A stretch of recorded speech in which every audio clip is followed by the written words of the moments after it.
Hello! Today I'm going to talk to you about a really useful adaptation for squatting. So if you're somebody who can't in a million years get yourself into this position, if this is just never going to be viable for you, then the exercise that I'll show you today is going to be a really useful way of mobilizing your hips in exactly the same way. So squatting obviously very, very important for our hips to remain healthy and mobile. But if you can't do this, then this next exercise is going to be a really useful exercise for you to be able to squat without squatting, if that makes sense. So you're on your hands and knees.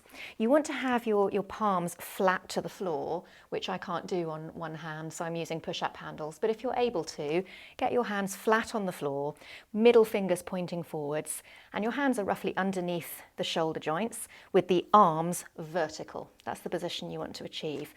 Because of the push-up handles, you'll see that my head end of my spine, my shoulders, are a little bit higher than my hips, whereas if you're on hands, you'll be just a little bit more horizontal through your spine. No other major difference.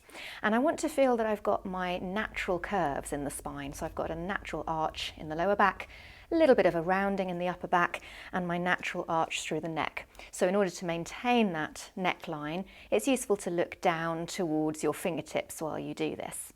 So once you've found your neutral spine, those natural curves, we're basically going to shift the body weight backwards from vertical arms into a little bit of a diagonal. So it feels like the body weight is slowly sinking backwards towards the shins, towards the feet, but I only want to go as far as I can without this lovely natural arch in the lower back flattening.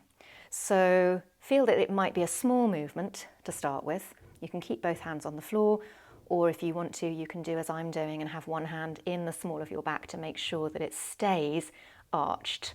You could perhaps try this with something balanced on your lower back, like a little ball, seeing if you can maintain that natural arch shape through the low back. And you're basically going back as far as you can without that area flattening, keeping the back of the neck long, and it should feel like the further back you go with your pelvis, the more it feels like you're sticking your bottom out. So in this position, pelvis in neutral, and then as you sink backwards and maintain that neutral, the sensation that you will have is that you're sticking your bottom out more and more and more and more and more. So essentially, make sure that you don't tuck your tail and flatten the back. That's the key message. So you can try this in lots of different ways. You might have your knees underneath the hips, as I have, with the lower legs parallel. Or you might want to go with the knees wider and the feet narrower. So feet together, knees apart. And that allows you to go further, usually. So again, I'm just focusing on this area of my back. I'm trying to keep that absolutely neutral. It might be that you want to go with your knees together and your feet apart, so you're turning the legs in. Now for me, that enormously restricts my movement. I can't go very far before the low back starts to flatten and the tail starts to tuck under. So I want to respect that, and I just want to stop as soon as I've gone to my full range, as soon as I can feel that I'm just about to start flattening here.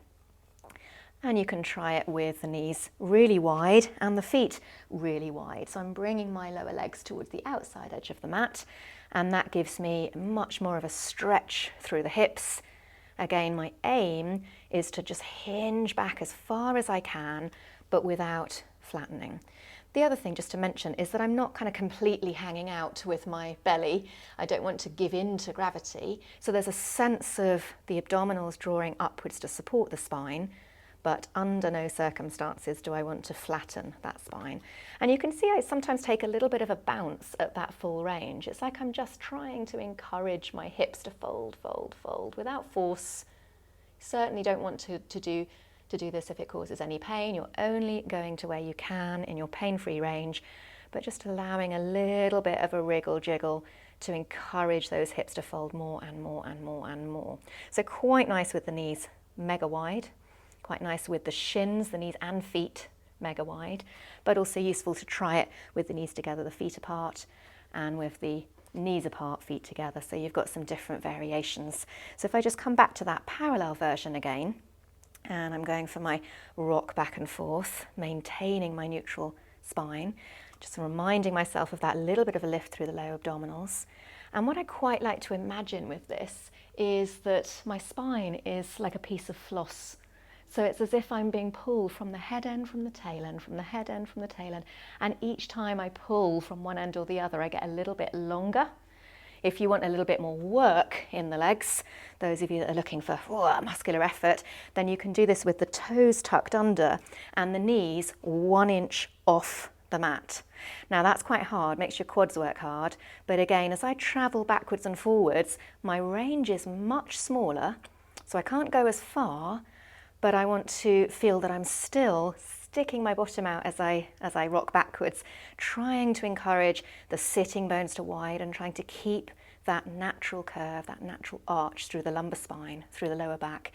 And after a few of those, you'll soon start to feel your legs getting a much bigger workout. So if that feels too loaded for you, then stick with the version with your lower legs down.